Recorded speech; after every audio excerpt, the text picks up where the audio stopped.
আর সকলের সঙ্গে অত্যন্ত ভালো ব্যবহার করবেন। যেহেতু আপনি জাকের, জাকের শব্দের অর্থ যিনি আল্লাহর জেকের করে, আল্লাহকে যিনি স্মরণ করে তিনি জাকের, তার স্বভাব সবসময় নরম থাকবে।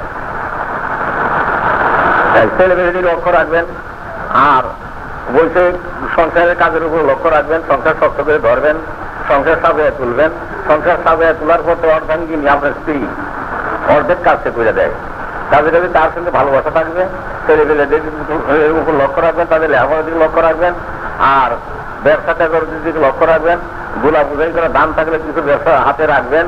আর অন্যান্য রোগ, কোনো রোগ যদি হয় সেই মুহূর্তে ডাক্তার ডাকবেন। আর ডাক্তার ডাকতে যেন ভুল হয় না।